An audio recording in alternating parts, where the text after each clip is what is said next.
Bueno, muy buenas noches para todos, un cordial saludo, espero se encuentren muy bien. El día de hoy entonces nos convoca esta charla, esta ponencia, para hablar del tema sobre pues, psicofarmacología. El día de hoy nos acompañan José Alejandro Mesa Mesa y María Isabel Teortúa Ochoa. Ellos van a ser los ponentes de esta tan importante charla. Ellos son estudiantes de 10º semestre de Medicina de la Universidad Cooperativa de Colombia y miembros activos del PSIGU, del Grupo de Interés en Psiquiatría. Antes de iniciar, quiero decir esta bella frase pues para compartirla con todos ustedes. Tu salud mental es una prioridad. Tu felicidad es esencial. Tu autocuidado es necesario. Entonces, quedamos atentos a la presentación. Las preguntas las pueden ir indicando la mensajería, por el chat.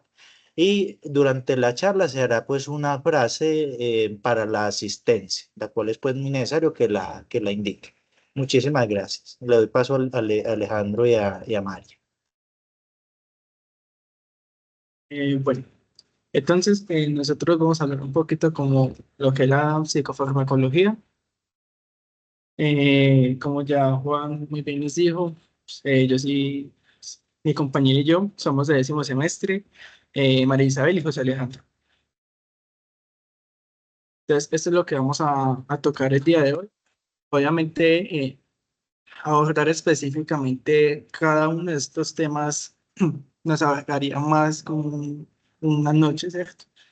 Entonces, serán como cositas muy puntuales, cosas que como, como una entradita, por decirlo así.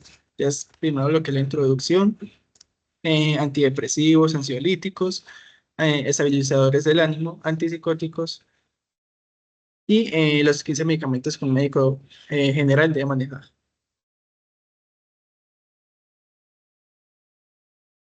Bueno, entonces, lo primero que es la psicofarmacología.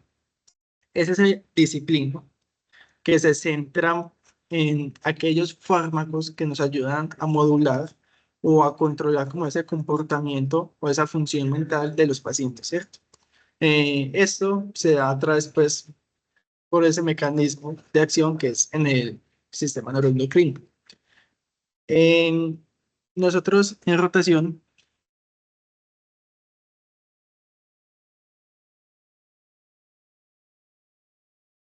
no sé si nosotros ya nos vemos o... No, no se están viendo, pues la cámara no se está viendo. Listo. Ahora sí se ve muy bien. Bueno, entonces, nosotros en rotación, estando pues con nuestros profes de rotación, eh, muchos de los profes nos decían como los 15 medicamentos, pues los 15 psicofármacos que un médico general debe saber sí o sí. O sea, que debe saber todo. Mecanismo de acción, efectos adversos, interacciones, absolutamente todo. Entonces, entre estos está lo que es la fluoxetina, la sertralina, el escitalopram, la duloxetina, que son antidepresivos, como ya más adelante vamos a ver, el ácido valproico y el carbonato de litio, que son estabilizadores del ánimo, la risperidona, la olanzapina, la clorzapina, la quetiapina, el haloperidol, que son antipsicóticos, el lorazepam, clonazepam, el alprazolam y el midazolam, que ya son, se usan más que todo, pues son benzodiazepinas, pero se usan, eh, pues tienen muchas aplicaciones. Bueno, entonces vamos a continuar hablando sobre los antidepresivos. Estos son un grupo de medicamentos muy importantes, los vamos a utilizar para patologías como depresión y también para pacientes de trastornos de ansiedad. Bueno, entonces este es un índice detallado de qué medicamentos vamos a abordar. Vamos a hablar un poquito de antidepresivos tricíclicos. Actualmente su uso en depresión es, digamos, ilimitado, no es de las primeras líneas de tratamiento. Luego vamos a continuar hablando de antidepresivos dopaminérgicos. El único que entra en este grupo es el bupropión. Los inhibidores de la recaptación de serotonina, que es los que están señaladitos en negrilla, son los más importantes que nosotros como médicos generales necesitamos saber utilizar. que la fluoxetina, sertralina y el escitalopram. Estos son muy importantes porque abarcan la primera línea de tratamiento para la depresión y también dentro de las primeras líneas de tratamiento están los medicamentos duales. Ya luego vamos a hablar de los agonistas alfa-2 en donde entra la mirtazapina y los que están en el ítem 6 son los medicamentos más nuevos, mucho más recientes. Entonces, empecemos a hablar de estos medicamentos. Estos medicamentos no se los tenía en este índice detallado, pero es importante que conozcamos cuál era su mecanismo de acción y por qué actualmente casi no se utilizan. El uso es muy limitado y no los vamos a utilizar para el manejo de la depresión. Entonces, estos medicamentos son los inhibidores de la monoaminoxidasa, son medicamentos que se centran en inhibir la enzima monoaminoxidasa. Estos se crearon en el año 1950 y ustedes estarán preguntando, bueno, ¿qué hace esta enzima? Entonces, esta enzima principalmente se encarga de la inhibición, digamos, de la degradación de neurotransmisores, principalmente lo que es la serotonina, dopamina y la adrenalina. Entonces, esta enzima no solamente está en el cerebro, la encontramos en diversos tejidos y tenemos dos tipos de enzimas, que es la MAO-A y la MAO-B. La MAO-A se encuentra principalmente en lo que es hígado, cerebro, intestino y piel, y la MAO-B también se encuentra la podemos encontrar en el cerebro y en células sanguíneas, como las plaquetas y los linfocitos.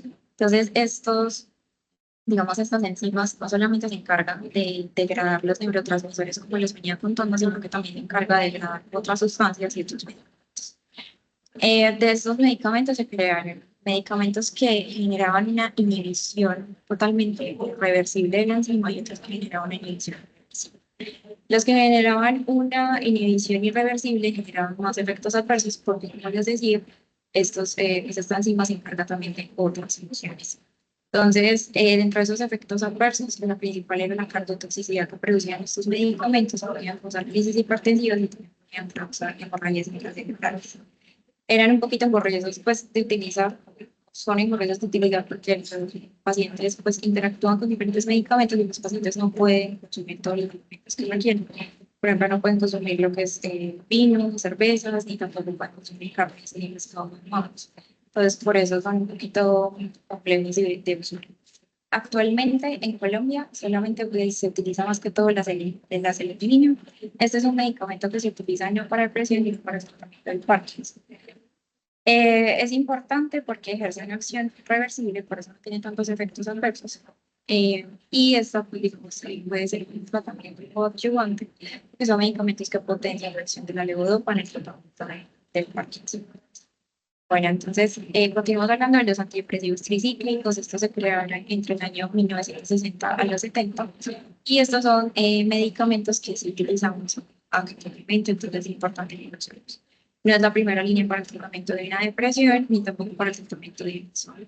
Eso es importante y lo ideal es no utilizarlo en poblaciones ancianas. Ya ahorita más adelante les comento más profundamente por qué. Entonces, dentro del mecanismo de acción, estos medicamentos bloquean transportadores, aquí como entre paréntesis los transportadores.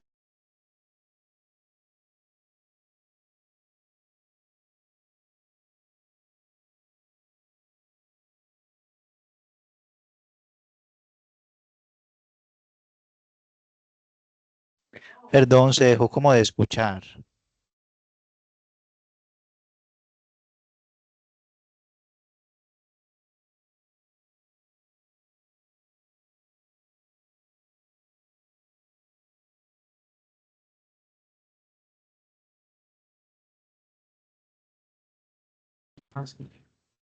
Aló, Hola, ya volvió. listo. Gracias. Sí, hola. ¿Hasta qué parte me escucharon? Para yo volver a Cuando, repetir. cuando empezó María, los antidepresivos tricíclicos, que no eran la primera línea. Bueno, no son la primera línea, ni para el tratamiento de una depresión, ni para el tratamiento de insomnio. Es muy importante tenerlo en cuenta. Y lo ideal es no utilizarlo en pacientes ancianos. Ahorita más adelante, cuando lleguemos a efectos adversos, les voy a comentar por qué.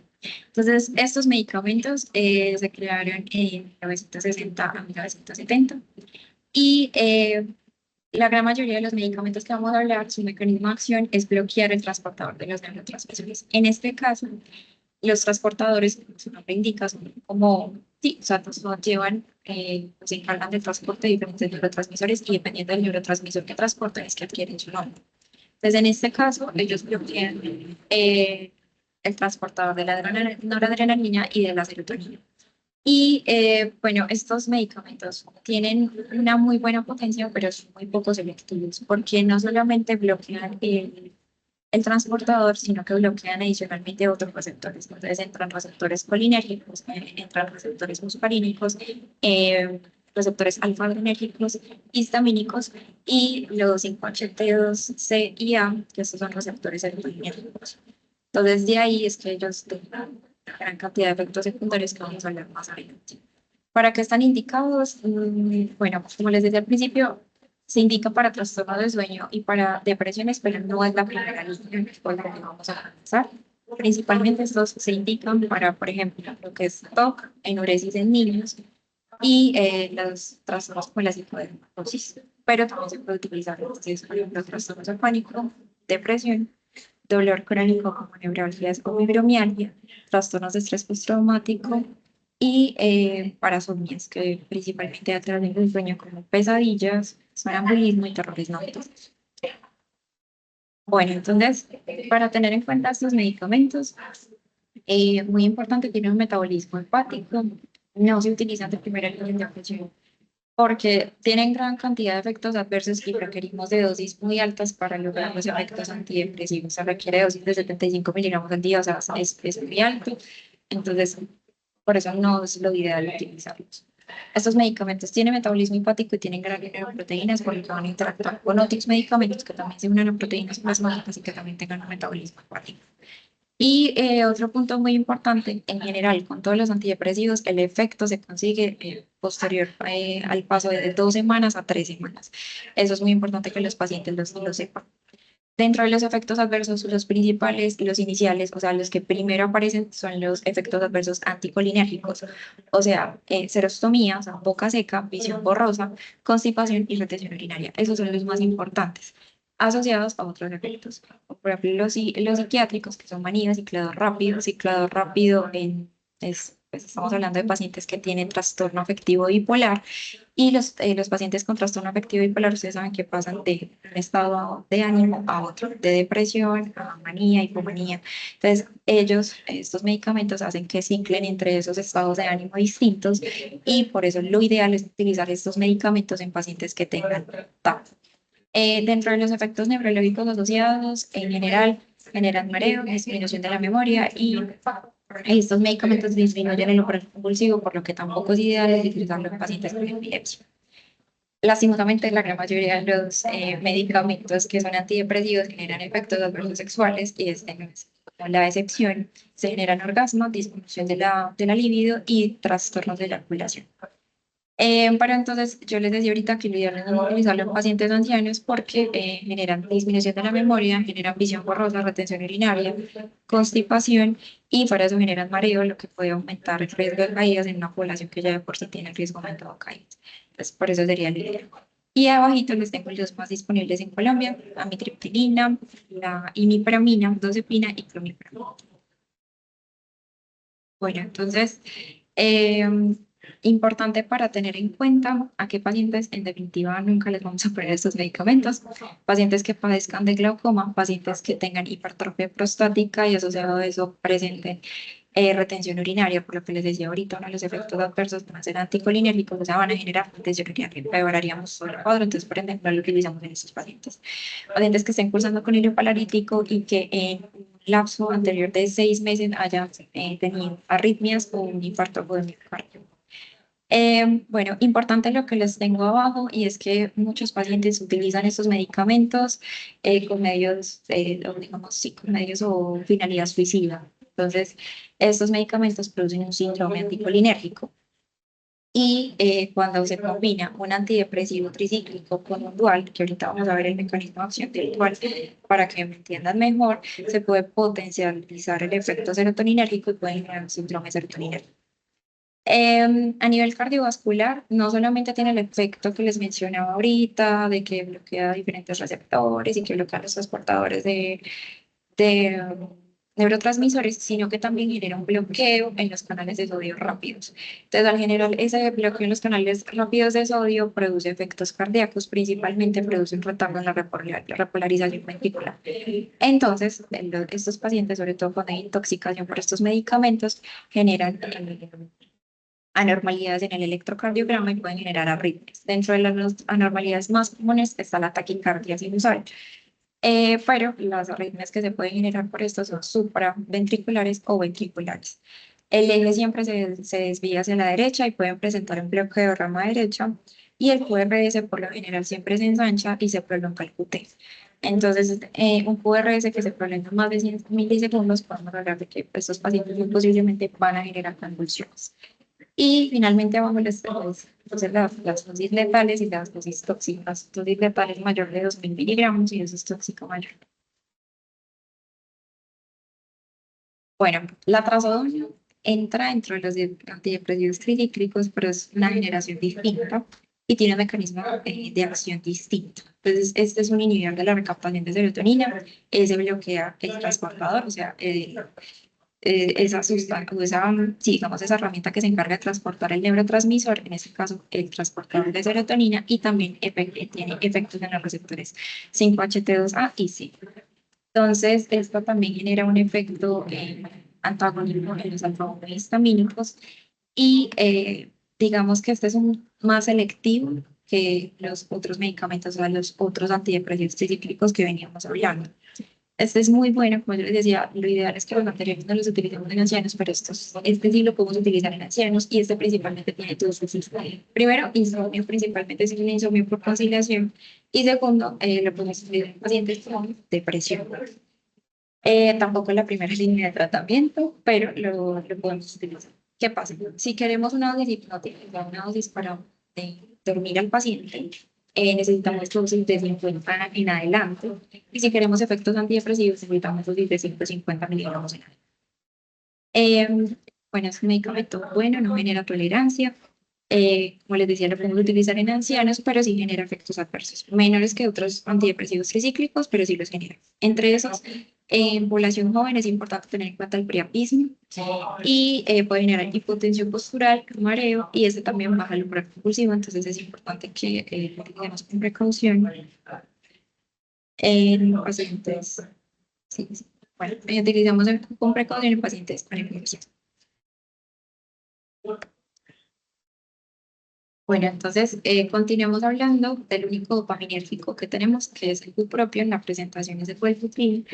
Este es un medicamento que se creó en 1970, y tiene principalmente su efecto en la inhibición de la recaptación de dopamina, pero también tiene otros efectos en el transportador de dopamina y norepinefrina. Este es muy bueno porque genera menos efectos adversos. Casi no tiene efectos adversos a nivel sexual, casi no tiene efectos adversos a nivel metabólico. Y es muy bueno porque aumenta la energía, aumenta la concentración, aumenta la atención y en general aumenta todas las funciones cognitivas del paciente. Bueno, los usos no solamente los utilizamos en depresión, sino que también lo utilizamos en adicción a la nicotina, y es uno de los medicamentos aprobados para tratar la adicción a la nicotina. Y se puede utilizar en otros trastornos como el de ADH, pero no en menores de 13 años, sino a partir de los 14.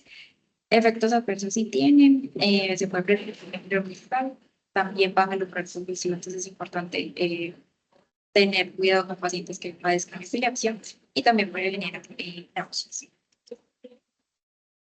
Bueno, pasamos a uno de los grupos de medicamentos más importantes que tenemos que conocer y tenemos que manejar como objetivos generales, que son los inhibidores selectivos de la recaptación de serotonina. Estos medicamentos básicamente bloquean el transportador de serotonina, que es como el principal mecanismo de acción que tienen, pero también tienen una inhibición en el receptor 5-HT1 de la neurona presináptica, y también tiene ciertos efectos en otros receptores, como los receptores alfa-adrenérgicos y sálicos y muscarínicos. Es súper importante tenerlos en cuenta porque siempre en el momento de tratar una depresión, esta es la primera línea para tratarlo. Usualmente iniciamos con estos medicamentos, miramos qué tal lo tolera el paciente. Si el paciente presentó defectos, o sea, si hubo mejoramiento de la clínica, recuerden que yo les dije que el mejoramiento no es de una, es después de más o menos 2 semanitas de estar utilizando el medicamento. Y si presenta mejoría, podemos aumentar la dosis. Si no presenta mejoría, podemos aumentar la dosis o podemos cambiar de medicamento a otro inhibidor de selectivo en la reclutación de serotonina o podemos pasar al mismo. Entonces, esos dos, como les decía al principio, son los principales medicamentos que vamos a utilizar para tratar la depresión. Bueno, esto como para tener como en cuenta son muy buenos y son de elección en pacientes comórbidos que les decía ahorita que no podemos utilizar otros medicamentos, como por ejemplo en hipertrofia prostática, lo podemos utilizar en otras comorbilidades cardíacas, lo podemos utilizar en niños o en ancianos sin ningún problema. Y estos medicamentos, aunque si bien pueden generar intoxicación, pueden generar un síndrome serotoninérgico, no es lo más usual. De hecho, casi no van a generar esta toxicidad si se abusa de ellos. Y la desventaja es que muchos de estos van a ser inductores de la CYP, porque pueden interactuar con los medicamentos que también tengan un metabolismo hepático y que también sean inductores. Los usos importantes, como les decía, depresión, se pueden utilizar también depresiones típicas, en el síndrome disfórico premenstrual, que es otro tipo de depresión, pues entra dentro de los trastornos depresivos, se puede utilizar en trastornos de ansiedad, pánico y fobia social, en trastornos de conducta alimentaria, la bulimia, la anorexia y los atracones, y también en trastornos de control de impulsos y bueno, y dentro de los efectos adversos, los principales son los gastrointestinales. Es importante mencionarles al paciente que va a haber un periodo cuando se inicia el medicamento de empezarse como a acostumbrar en donde se van a presentar muchos efectos adversos. Los principales son los gastrointestinales, puede ir desde diarrea, puede presentarse heces blandas y también puede presentarse epigastralgias, náuseas y vómitos. Dentro de los efectos adversos del sistema nervioso central, la gran mayoría produce insomnio, porque la gran mayoría los ponemos en la mañana, al igual que el bupropión, lo ponemos en la mañana, son medicamentos activadores, y otros también pueden generar cefalea, sudoración, agitación y temblor. Dentro de los efectos adversos sexuales, muchísimos. Estos generan muchos efectos adversos sexuales, entre ellos disminución del libido y eyaculación retardada. Y la caticia es un efecto adverso importante a tener en cuenta y siempre tener presente porque aumenta el riesgo de suicidio en un paciente que la padece por ser un síntoma tan grave y tan molesto para el paciente. Entonces, ¿cuáles tenemos disponibles? Los que vemos ahí en la diapositiva. La fluoxetina es el primero que se creó, es el medicamento que se puede utilizar tranquilamente en niños y ancianos. Importante tener en cuenta que es un medicamento muy inductor de la CYP y tiene la vida media más larga. La sertralina la utilizamos en mujeres embarazadas. El escitalopram es de los medicamentos que menos efectos adversos causa y que menos interacciones medicamentos también causa y es el que menos efectos adversos en general causa.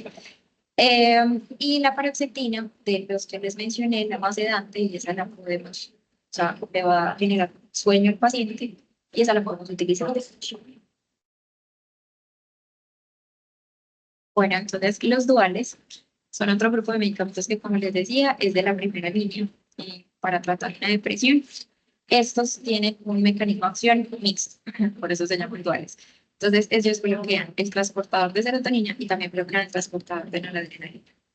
Entonces, tenemos tres medicamentos disponibles, venlafaxina, desvenlafaxina y diloxetina. Entonces, la desvenlafaxina la podemos utilizar en pacientes que toman o consumen tamoxifeno, la podemos utilizar en pacientes que estén en menopausia o en periodo premenopáusico.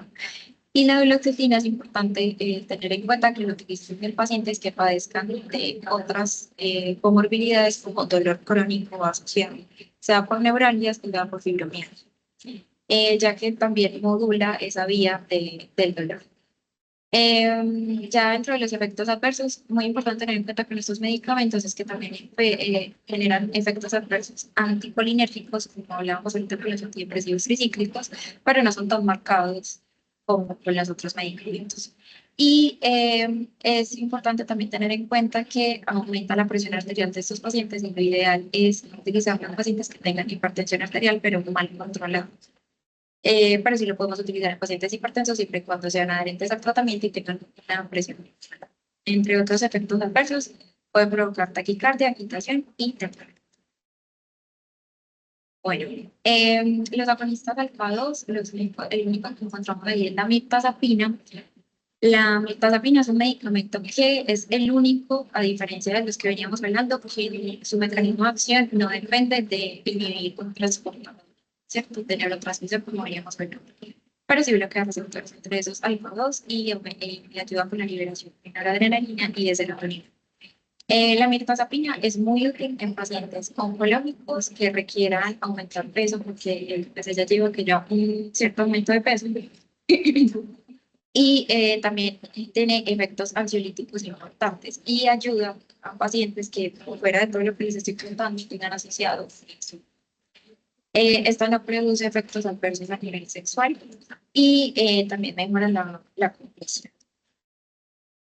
Bueno, estos son los más nuevos, o sea, los que estaban en el ítem 6 que ahorita les mencioné. Acá tenemos los agonistas selectivos del 5-HT2E, que es la agomelatina, y moduladores del receptor de serotonina, que es la vorticina. La gomelatina tiene un mecanismo de acción adicionado y es que es un agonista de los receptores de melatonina 1 y 2, por lo que también va a ayudar al paciente a dormir o mejorar el sueño, más los efectos antidepresivos. Y la vortezepina tampoco tiene tantos efectos adversos, ni sexuales ni metabólicos.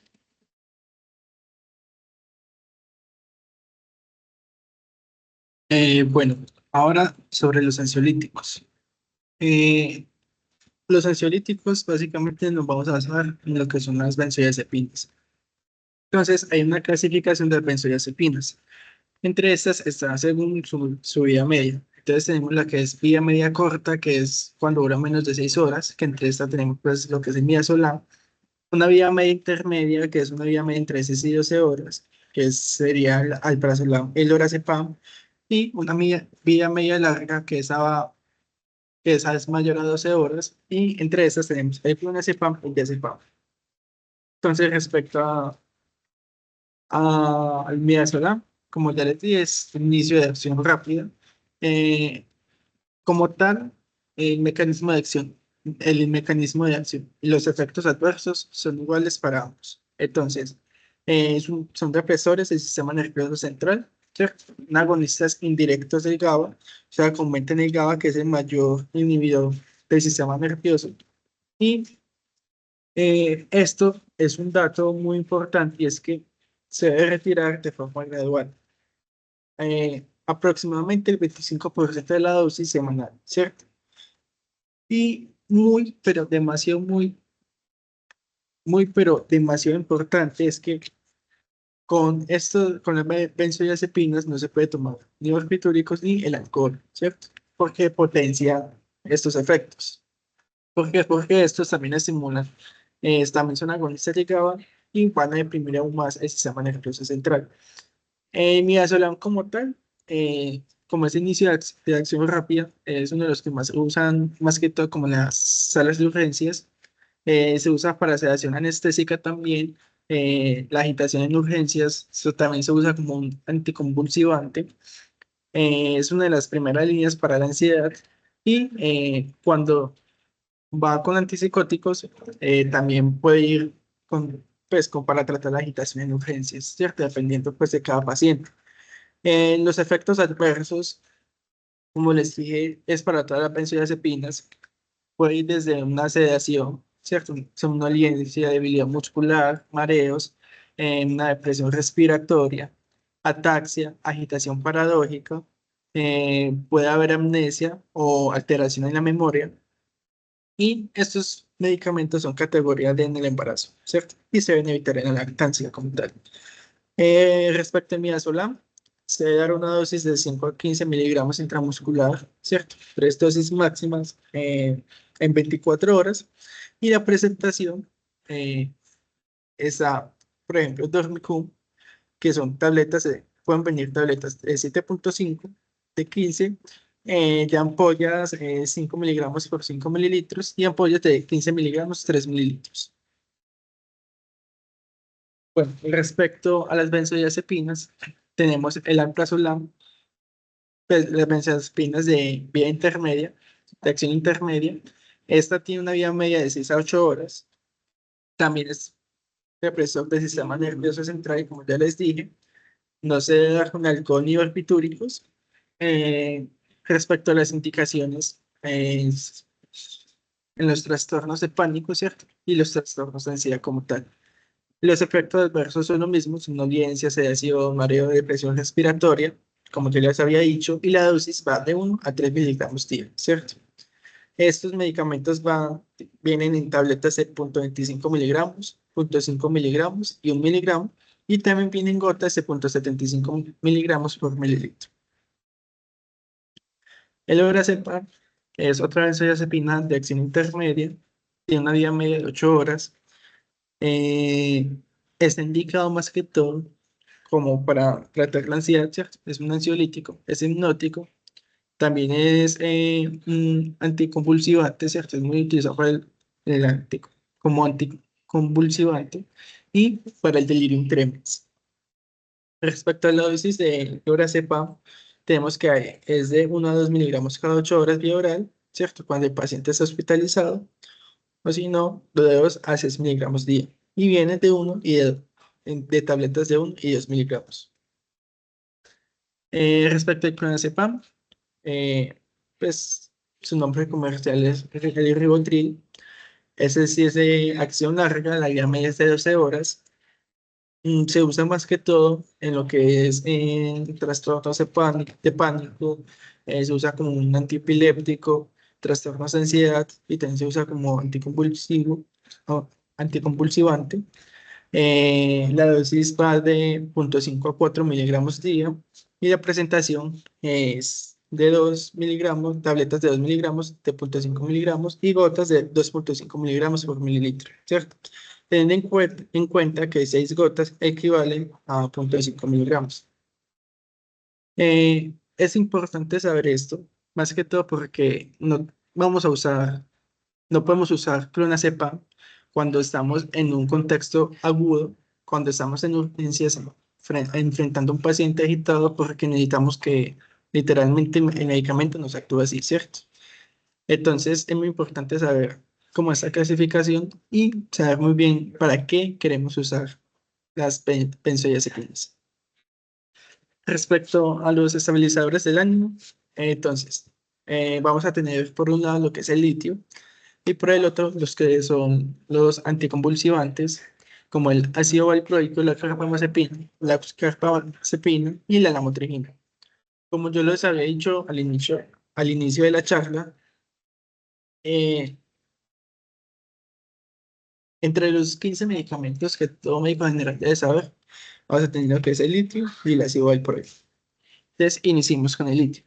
Como tal, el litio es un metal, ¿cierto? Literalmente es en la tabla periódica. Eh, una característica de este fármaco es que tiene un bajo índice terapéutico tóxico, entonces la línea entre toxicidad y terapeuta es muy delgada, entonces se debe vigilar muy bien lo que es la parte cuando le estamos administrando como tal el medicamento al paciente. Se absorbe fácil por tracto gastrointestinal, hace un pico a los 90 a 120 minutos luego de la ingesta. Y muy importante es que pasa por leche materna y cruza la barrera placentaria. La vida media en jóvenes es de 18 a 20 horas y en adultos ancianos es de 36 horas como tal. Entonces, ¿qué es lo que va a hacer el litio? El litio va a actuar en los segundos mensajeros, ¿cierto? Pues sinápticos, va a inhibir lo que son las fosfatasas de inositol, disminuye la respuesta celular a varios neurotransmisores y va a modular los efectos excitatorios e inhibitorios que producen la serotonina, la noradrenalina, el glutamato delgado y la dopamina, ¿cierto? Además, va a alterar como la liberación de neurotransmisores y la función de la hidroxilasa de tirosina. Entonces, ¿para qué vamos a usar el litio? El litio se usa para lo que es la manía hipomanía, en la manía mixta, la depresión mayor bipolar, con profilaxis pues, del trastorno afectivo bipolar, la ciclotimia, el trastorno esquizoafectivo y el trastorno de control de impulsos, o trastorno límite de la personalidad, o niños con conducta agresiva o potencial de antidepresivos, ¿cierto? Es muy importante saber esta parte y es que el litio no sea en cicladores rápidos, no sea en una manera que es muy eufórica, no sea cuando hay abuso de sustancias, eh, sea cuando hay antecedentes familiares y cuando son pocos episodios durante la vida. Si no cumple estos criterios, o sea, que los pacientes sean cicladores rápidos, o sea, que tengan más de 3 cambios, por decirlo así, en 12 meses, o que no tengan una manera eufórica, o que abusen de sustancias, o que no tengan antecedentes familiares y tengan muchos episodios durante la vida, vamos a usar lo que son los anticonvulsivantes. Y aquí les puse estas 3 pestañas acá, que son ese seguimiento, porque como tal, si uno no está tomando litio, el litio cuando lo medimos en sangre debe ser cero, ¿sí o qué? Entonces, debemos medir muy estrictamente como los niveles de litio para evitar pues como una toxicidad a tiempo y poder, digamos, como modificar el tratamiento si algo está pasando en el paciente. Entonces, debemos tener una historia clínica con rastreo de efectos clínicos de toxicidad por el litio como tal, para clínicos como boom, creatinina, función tiroidea, que es TSH, T374 libre. Eh, Tenemos que descartar que el paciente esté en embarazo, la paciente esté en embarazo. Debemos hacer un EKG de mayores de 40 años y este medicamento, pues el litio como tal es de alto riesgo en mayores de 60 años. Ahorita les diré por qué. Además de esto, al quinto día, vean, al quinto día, por fin vamos a tener niveles de litio luego de haber iniciado pues como el tratamiento. Además de esto, debemos hacer un seguimiento de la función renal cada 2 a 3 meses y de la función tiroidea 1 a 2 meses durante los primeros 6 meses y luego de esos primeros 6 meses vamos a evaluarlo en la función renal y la tiroidea cada 6 a 12 meses. La dosis inicial va de 600 a 900 miligramos día y la terapéutica va de 900 a 1200 miligramos día como tal. Eh, Aquí es muy importante esta parte de acá, que son los niveles séricos terapéuticos, ¿cierto? Cuando estamos en 0,8 a 1,2 miliquebrentes por litro, esos niveles se permiten cuando el paciente, digamos, está en una crisis, entonces le damos como dosis altas de litio, pero así como a modo mantenimiento, los niveles que debemos mantener es 0,6 a 0,8 miliquebrentes litro. El inicio de la respuesta va a ser también en las primeras 2 semanas, ¿cierto? De 7 a 14 días. Y entre los efectos adversos tenemos lo que son náuseas, sed, sabor metabólico, vómito, deposiciones blandas, temblor fino, fatiga, aumento de peso, disminución de la memoria, poliuria, polidipsia.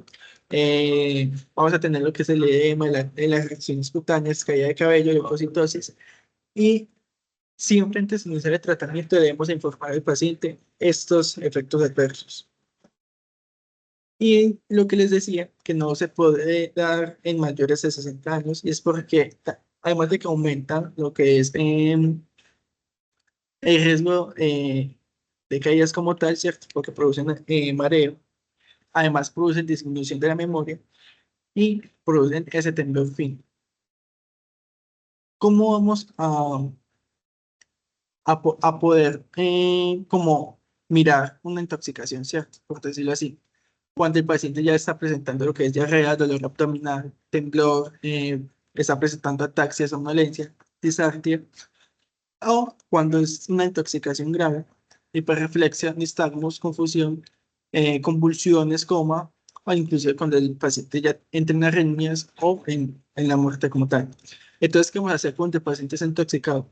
Cuando el paciente es intoxicado, vamos a hacer una hemodiálisis, ¿cierto? Y solo cuando los niveles de litio sean superiores a 4 miliequivalentes por litro. O cuando tenga signos y síntomas severos de neurotoxicidad o de insuficiencia renal como tal.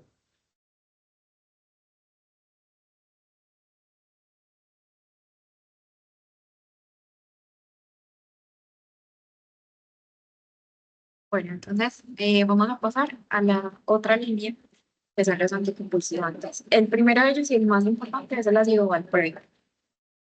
O el Valproate es como comercialmente más lo utilizamos. Entonces, el mecanismo de acción del ácido valproico es que este va a aumentar la concentración de GABA. Como les decía ahorita mi compañero, es el principal neurotransmisor inhibitorio que tiene el sistema nervioso central. Se va a aumentar la concentración de GABA no solamente en el cerebro, sino que también se va a aumentar en el río cefalorraquídeo. Y este también, es el mecanismo de acción, también se basa en bloquear los canales voltaje dependientes. Inhibe también las enzimas GABA transaminasa y, importante, inhibe toda la hiperexcitación cíclica neuronal. Entonces, muy importante con este medicamento para tener en cuenta el metabolismo, es totalmente hepático, así que, como les decía ahorita, con algunos de los antidepresivos hay que tener especial cuidado con combinarlo con otros medicamentos que sean inductores de CYP y que tengan un gran metabolismo hepático. Son categoría D en el embarazo, atraviesa placenta y también atraviesa leche materna. Entonces, ¿para qué lo indicamos? Ahorita como les digo, Alejandro, con las indicaciones para el litio, es importante que nosotros lo utilizamos en el contexto donde el paciente no se beneficiaría del tratamiento con litio o el litio no le funciona al iniciar el tratamiento. Entonces, lo utilizamos en pacientes con TAP, TAP que tengan como comorbilidad el abuso de sustancias, ¿no?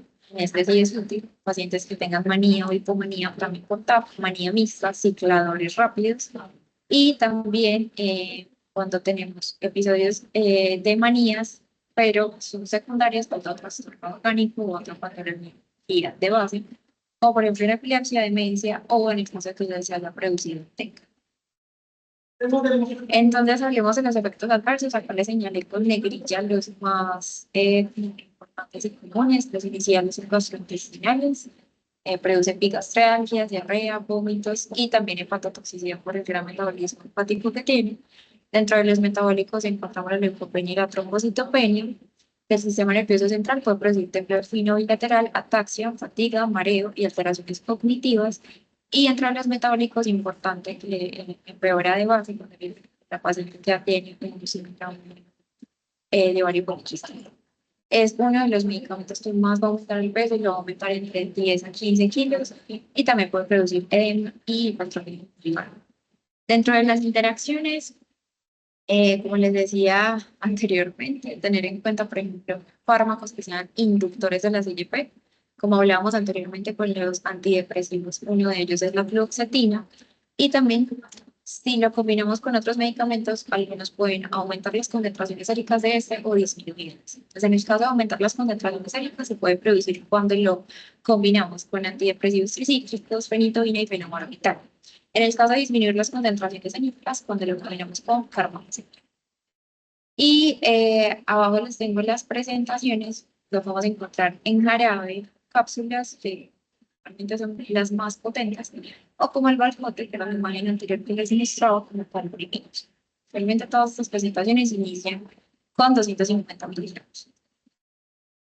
Bueno, el otro medicamento que podemos utilizar y las indicaciones son muy parecidas a las de valproico, la carbamazepina. Ese medicamento no nos gusta tanto utilizarlo porque interactúa con muchos otros medicamentos, o sea, es muy inductor.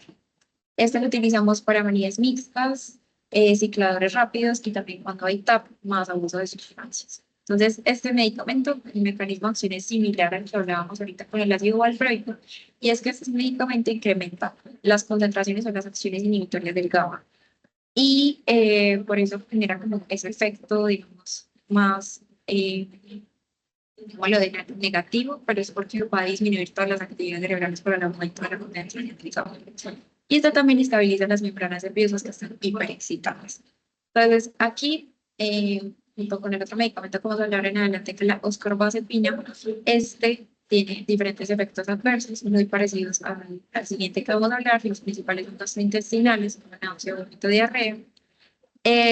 Esta también puede producir ciertas reacciones en la piel, es más como que se presente con oscorbazepina, pero también puede producir Steven Johnson, que es una reacción más grave, y la necrólisis epidérmica. Y también puede producir visión borrosa, mareo, sedación, ataxia y diplopia. Bueno, entonces ya acá les venía adelantando los efectos adversos de las carbamazepina. Esta pues como importante tenerlo en cuenta, básicamente va a ser exactamente lo mismo que la carbamazepina, lo único que cambia es por la sustitución de una acetona, ¿cierto? Pero de resto va a ser prácticamente el mismo medicamento y factores exactamente igual. Entonces, bueno, importante es que este también lo utilizamos para pacientes con manías mixtas, manías atípicas, cicladores rápidos, o esta también lo podemos utilizar en trastornos esquizoafectivos, en donde pues hay síntomas de esquizofrenia más síntomas de mal de control, estados oscilatorios y emocionales. También lo podemos utilizar en dolor neuropático por miembro fantasma y también en profilaxis de tos. Los efectos adversos son muy similares a la carbamazepina. Importante aquí tener en cuenta que esta genera más efectos adversos en piel. Entonces va a generar con mayor frecuencia Steven Johnson, urticaria o edema en comparación de la carbamazepina. Pero el resto de los efectos adversos son muy similares. Lo ideal es que en general, no solamente como les hablaba Alejo ahorita con el litio, sino que los anticonvulsivantes también van utilizados por el trauma, por el ácido valproico, los que es el valproemia, y en general estos medicamentos son categoría de embarazo porque atraviesan también placenta y leche materna. Bueno, el siguiente, la lamotrigina. Este medicamento es muy bueno para pacientes con TAP, pero principalmente pacientes con TAP que tengan predominio depresivo, ¿cierto? Entonces, ese es como el principal uso de ese medicamento. Este bloquea mecanismos de acciones que bloquean los canales de sodio tipo 2 y disminuye la liberación de aminoácidos que sean excitatorios. Entonces, dentro de las interacciones, interactúa con varios medicamentos. Está la carbamazepina, como les decía, que interactúa casi con todos los medicamentos, la fenitoína, fenobarbital. Y los anticonceptivos orales, importante tenerlos en cuenta porque cuando se consumen ambos, o sea, el paciente tiene ambos al mismo tiempo, entonces disminuyen las concentraciones y debemos subir la dosis de mantenimiento en la laboratorio. Bueno, y ya dentro de los efectos adversos, parecidos a los que vimos anteriormente, eh, y también genera pues cierta disfunción sexual, pero en general puede producir ataxia, diplopia, cambios en el hábito de sueño, erupciones sanguíneas en piel y sanguíneas como leucopenia y eosinofilia. Bueno, entonces vamos a continuar hablando con los antipsicóticos. Este es un grupo de medicamentos pues, que ponemos en pacientes con síntomas psicóticos, o sea, que presentan alucinaciones o presentan ideas delirantes. Y pues también tenerlo en cuenta con pacientes que tienen un pensamiento totalmente desorganizado. Entonces, dentro de los antipsicóticos los podemos clasificar en dos grandes grupos, que son los antipsicóticos típicos y los antipsicóticos atípicos. Entonces, dentro de los antipsicóticos típicos encontramos el más importante de ellos y el que mejor debemos de aprender a manejar, que es el haloperidol. Y entre los atípicos, los más importantes son los que están en negrilla. Está la quetiapina, olanzapina, risperidona y la clozapina. Entonces, iniciamos hablando de haloperidol. Esta imagen la tomé de la clase de la profe, porque pues es para explicarles más o menos cómo funciona el haloperidol, pero básicamente se van a dar cuenta que necesitan de esta imagen para entender el funcionamiento de todos los antipsicóticos. Entonces, importante tener en cuenta, nosotros tenemos cuatro vías dopaminérgicas en el cerebro. Entonces, la principal vía que tenemos que regular, o sea, la que principalmente se desequilibra y genera los síntomas psicóticos, como les decía, ideas delirantes o alucinaciones, es la vía mesolímbica, ¿cierto? Entonces, la vía mesolímbica, cuando se descuadra, es cuando hay un aumento en la producción de dopamina. Entonces, los medicamentos ejercen su efecto antipsicótico al bloquear esa vía mesolímbica. El haloperidol específicamente, este genera un antagonismo de los receptores D2 en el cerebro, principalmente en esa vía mesolímbica, así es que disminuye los síntomas psicóticos del paciente. Pero el problema con el haloperidol es que no es efectivo. Pues no dice, yo cojo la vía mesolímbica solamente, sino que bloquea todo el resto de las vías, o sea, bloquea las cuatro vías. Entonces, hablemos de las otras vías. De la mesolímbica es importante para todo este, digamos, control más que todo emocional y por todo lo que tiene que ver con el mecanismo de recompensa, ¿cierto? Liderado por la dopamina. Entonces, la otra vía es la vía nigrostriada, esto es súper importante tenerlo en cuenta porque cuando se afecta o bloqueamos esta vía se producen los efectos adversos. Entonces, al bloquearla se producen los efectos adversos principales, que son los efectos adversos extrapiramidales, ¿cierto? Bueno, pero espérenme ahí que ahorita se los menciono.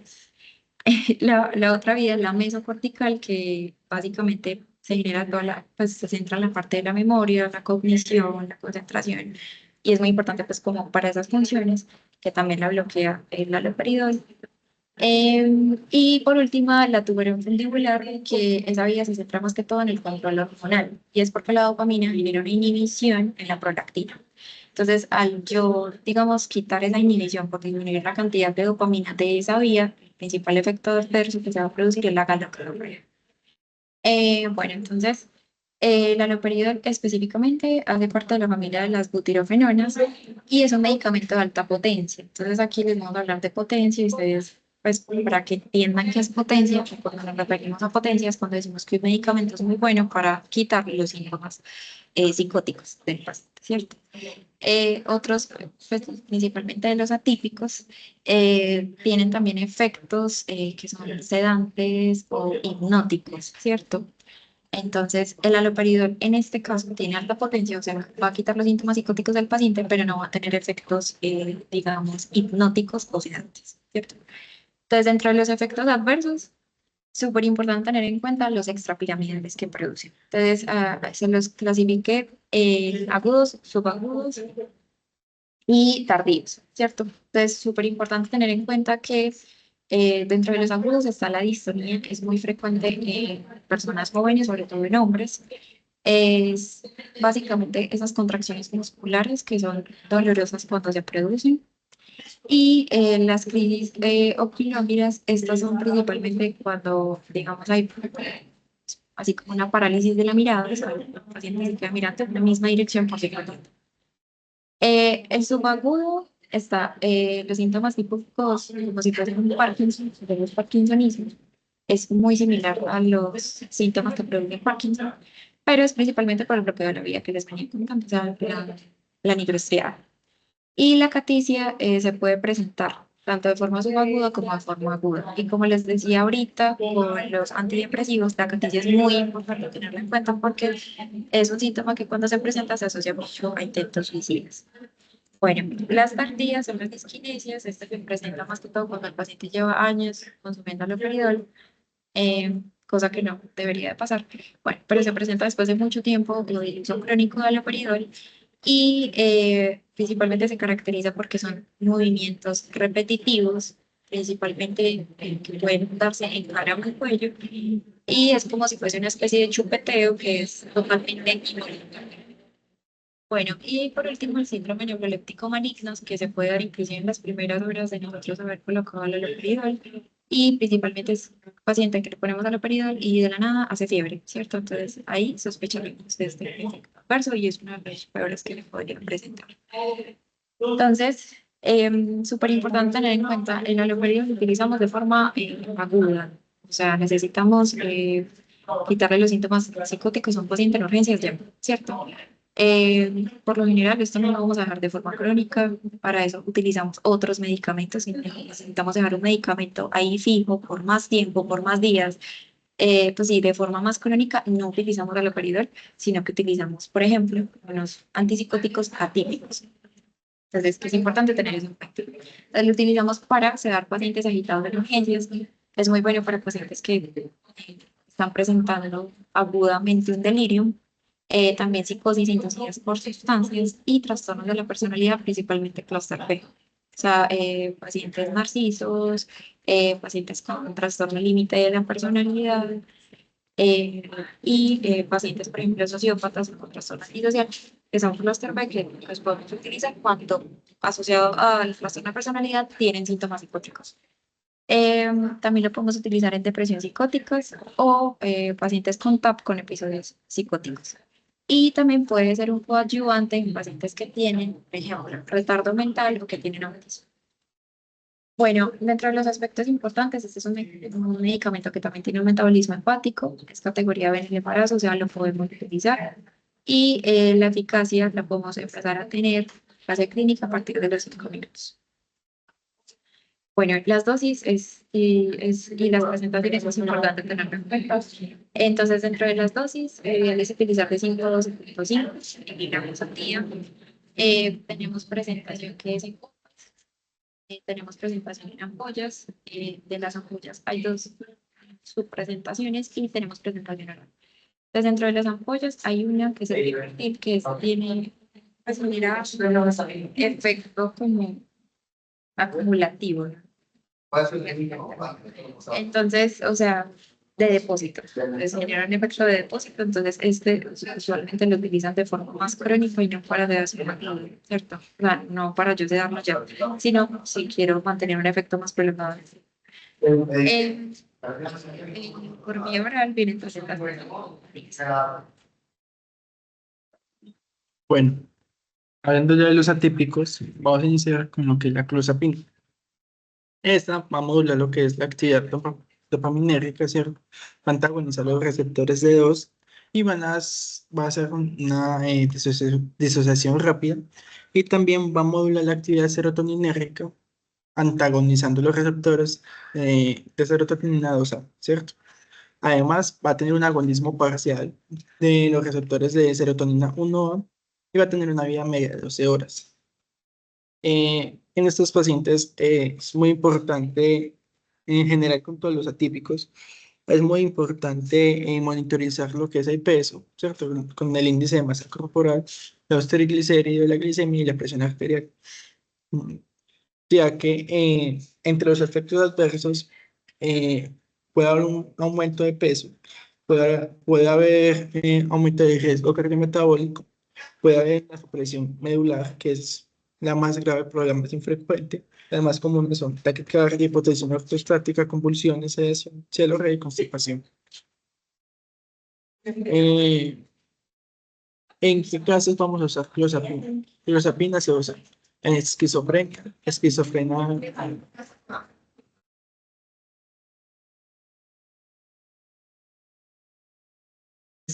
refractaria de tratamientos, comportamiento hostil y agresivo de la esquizofrenia como tal, la esquizofrenia para todo riesgo suicida o con farmacodependencia, una depresión con características psicóticas, una manía psicótica, una psicosis en enfermedad de Parkinson o una esquizofrenia de difícil manejo en lo que son los niños y adolescentes, ¿cierto?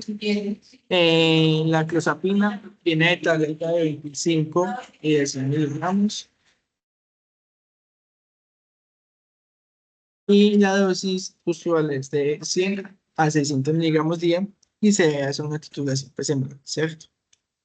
Respecto a la olanzapina, esta también modula, antagoniza los receptores de 2, los receptores de serotonina 2A, es agonista por ser de los receptores de serotonina 1A, tiene una concentración máxima aproximadamente 4 a 6 horas. Esta no produce tanto como sedación, sino que más bien produce como sueño, ¿cierto? Y es el segundo que aumenta más el peso, pero tiene muy buen efecto ansiolítico como tal. Entonces, en los efectos adversos, pues lo mismo, pasar a lo que es el aumento de peso, el aumento del riesgo cardiometabólico, la sedación. Esta causa menos sedación que la clozapina y la elevación de enzimas hepáticas.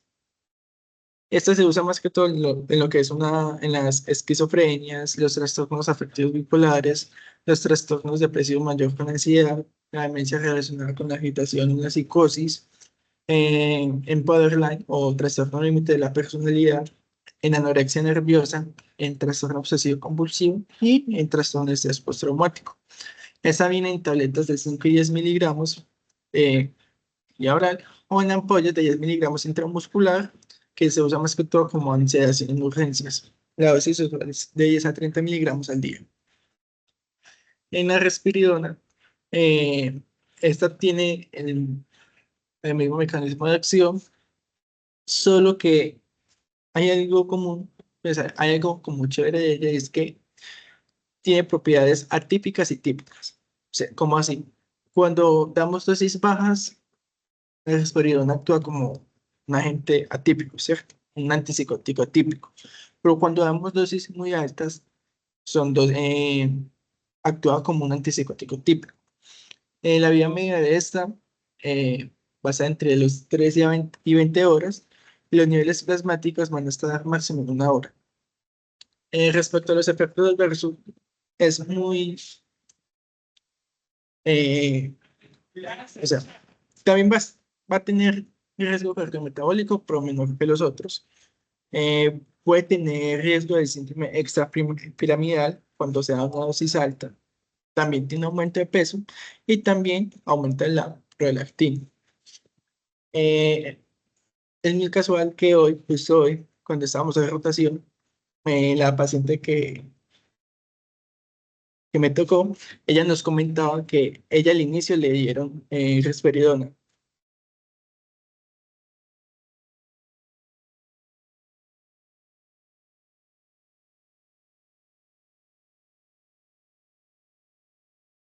Le dieron risperidona y que justamente se la suspendieron por eso, porque le aumentó la prolactina.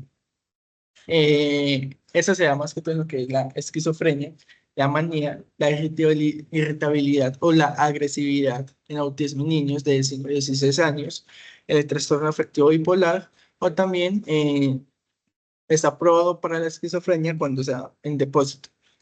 ¿En qué presentaciones las tenemos? Tenemos tabletas de 1, 2 y 3 miligramos, soluciones de 1 miligramo por mililitro, gotas del 0,1%, 20 gotas en 1 miligramo, ¿cierto? Y la del depósito, que la tenemos en ampollas de 25 y 37,5 miligramos, y esta se va a dar una inyección cada 15 días intramuscular. La dosis vía oral es de 2 a 6 miligramos al día, y en niños y ancianos es de 0,5 a 2 miligramos al día. Respecto a la quetiapina, esta tiene el mismo mecanismo de acción, ¿cierto? Antagoniza los receptores D2, los receptores de serotonina 2A, es un agonista parcial de los receptores de serotonina 1A, pero este alcanza niveles máximos en 2 horas y puede aumentar lo que es el efecto correctivo. Este también tiene como efectos adversos el aumento de peso, la sedación, la hipotensión ortostática, el estreñimiento, la prolongación, pues, como ya les había dicho, del QT, y el potencial para producir como tal cataratas.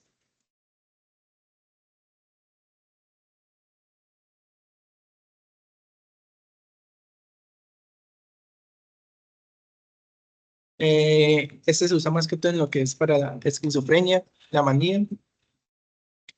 eh, También se usa como depósito. Y para lo que es la irritabilidad y agresividad pues, en los niños con autismo. Y también se usa mucho en lo que es en los pacientes como hipnóticos, ¿cierto? Vienen tabletas de 25, 50, 100, 150, 200, 300 y 400 miligramos. Eh, pues la dosis depende para lo que uno lo quiera, ¿cierto? Una dosis para esquizofrenia sería de 150 a 170 miligramos día. Para una manía bipolar aguda sería de 300 a 800. Para una depresión bipolar sería de 150 y 300. Y para los eventos agudos o para como hipnótica y ansiolítica, cuando sea menos de 100 miligramos. Ya lo que es el aripiprazol, este tiene también el mismo mecanismo de acción, es un agonista parcial de dopamina, de los receptores de dopaminados, antagoniza los receptores de serotonina 2A, es agonista parcial de los receptores de serotonina 1A. Este ya no tiene efecto sedante y tiene una vida media de 75 horas como tal. Este en ocasiones puede actuar como un activador y además mejora lo que es el aumento de peso o la hipertrigliceridemia que ocasionan pues, los otros antipsicóticos atípicos. Entre los efectos adversos, pues está también lo que es el aumento de peso, la sedación, el estreñimiento. Respecto a las indicaciones, tenemos que es indicado lo que es para la esquizofrenia, para la depresión bipolar, también para la depresión mayor o unipolar, para el delirium, las demencias con psicosis, para el insomnio, para el estrés postraumático, para la enfermedad de Parkinson, cuando está asociado a una psicosis, y para agitación en niños o enfermedades de neurodesarrollo. Esa viene en tabletas de 15 y 30 miligramos, o también vienen suspensiones de 1 miligramo por mililitro, y la dosis también depende para lo que tú vayas a tratar. Si le das de 10 a 30 miligramos día, sería para la esquizofrenia, y 15 a 30 miligramos día para el trastorno afectivo bipolar. Pues como lo pueden notar, el- literalmente están en el mismo rango, entonces, y ya.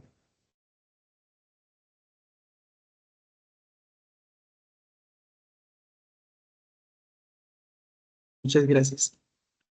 Ay, muchísimas gracias, Alejo y María. No, súper, qué charla tan agradable. Muy, muy claros, de verdad que espectacular.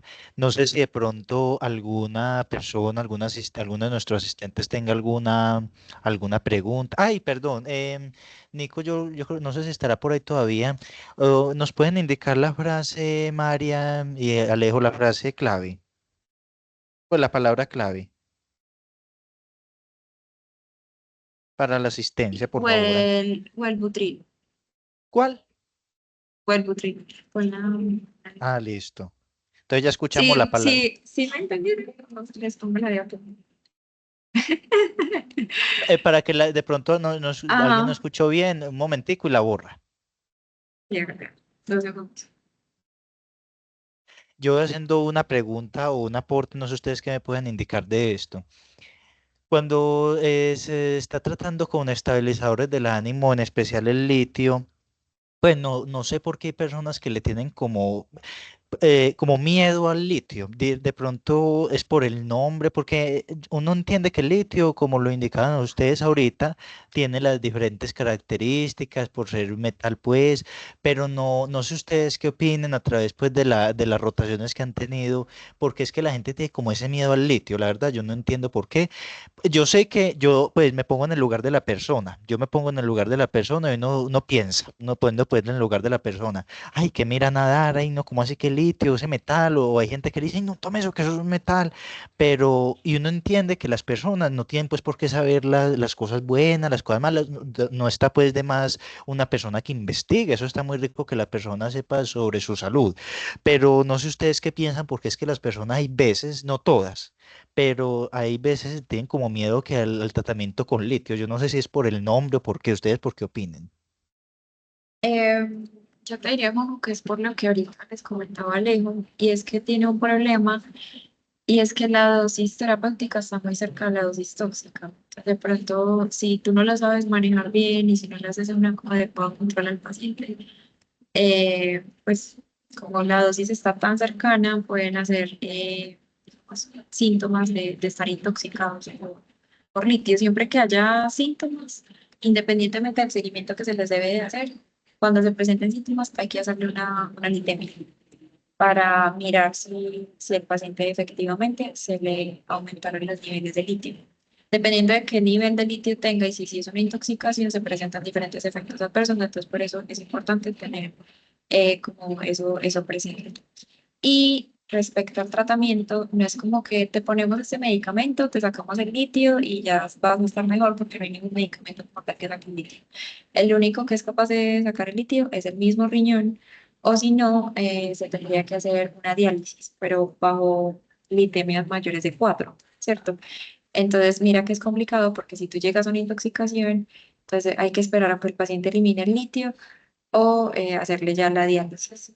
Y con respecto como ayudar a tratamientos en donde uno puede intervenir para ayudar a la eliminación del litio, está bueno muy bueno que la profesora nos decía en clase y era, por ejemplo, colocar pues que el paciente beba líquidos o darle, digamos, era calditos, sí, o sea, como calditos o ponerle al paciente a beber más para que el riñoncito solito fuese sacando el litio. Entonces, mira que son varias cosas. Fuera que la dosis de tratamiento es muy cercana a la dosis tóxica, mira que si hay una intoxicación, es como lo mejor que pueda suceder, ¿cierto? Pero Entonces, sí. yo diría que sería más que todo como por la combinación de esos factores que no todo el mundo se siente como muy confiado al mandarlo, pero lo ideal es enviarlo. Eh, sí, sí. Y por ejemplo, nosotros en rotación, más que todo, pues la mayoría de de los pacientes que no nos ha tocado ninguno con litio. No, En realidad todos están con valproato. Entonces, sí es como ese miedo como a esa línea imaginaria tan delgada que hay entre terapeuta y tóxico. Entonces, me imagino que es por eso que más que todo no lo ponen. Y Ah, entiendo. respecto, Sí.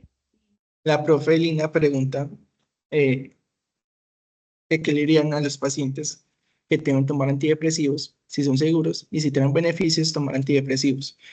Pues en realidad Sí, son seguros. sí, son muy seguros. Pues obviamente esas primeras 2 a 4 semanas máximo puede que no note ningún cambio. O sea, puede que literalmente se siente igual, inclusive a veces hasta peor. Pero eso es normal porque los medicamentos empiezan a actuar entre esas 2 a 4 semanas, ¿cierto? Después de la ingesta. Y si mal no recuerdo, uno de los beneficios de tomar antidepresivos a largo plazo es que generaba, pues ayuda como la neuroplasticidad cuando cuando era 2 años como tal. Sí, o sea, cuando los pacientes tienen una depresión, o sea, cuando se toma el medicamento antidepresivo y el paciente tiene la patología, es benéfico tomarlo. No, no significa, como mucha gente piensa, que es un pensamiento erróneo, que se van a volver adictos o que van a quedarse dependientes a un medicamento, porque el medicamento no va a causar eso como tal.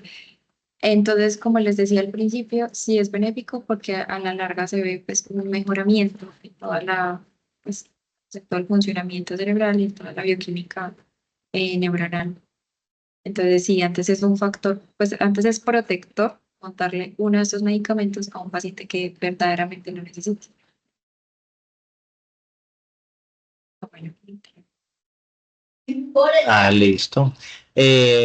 Bueno, por aquí por el chat no veo más preguntas. Ya se envió el link de asistencia para que por favor todos lo llenemos y no son sino palabras de agradecimiento para Alejo, para María. Espectacular la charla. También le agradecemos a la doctora Lina que estuvo durante todo el transcurso de la charla aquí con nosotros, a todos los participantes, pues que sin ustedes no pudiéramos tener el grupo, porque un grupo de una o dos personas, pues no sería un grupo sin una dupla. Entonces es muy lindo que podamos todos compartir desde el conocimiento de la psiquiatría y muy pendientes que a partir del día de mañana la doctora Lina muy amablemente nos va a estar respondiendo unas preguntas por el Instagram a manera de Reels para que las podamos ver, que son preguntas que a todos nos van a favorecer, no solo para médicos, no, sino para toda la población, médicos, personas pues no médicos, cualquier persona que quiera ver esas respuestas las va a poder tener presentes en el Instagram. Esta charla va a quedar subida a YouTube. En el Instagram va a quedar también un reel con el resumen de la charla y la publicidad. Y también con una parte de los medicamentos, pues para que todo lo tengamos presente. Muchísimas gracias, una feliz noche, el Señor les bendiga y que descanse. Muchísimas gracias. Eh, Todos escucharon bien la palabra clave, ¿cierto? Si la pudieron ver, Además que sí, o si alguien no la escuchó, por favor lo puede indicar para poder darla. o si no la vieron. La va a enviar.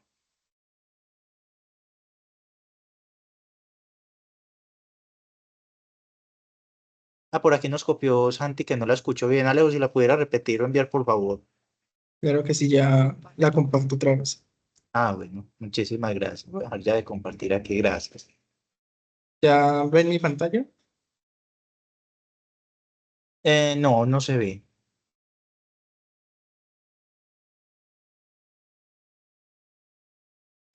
Listo. Ahora sí se ve. ¿Listo? Ya, listo. Yo creo que ya para que le tomen foto y la apoyen. Muchísimas gracias.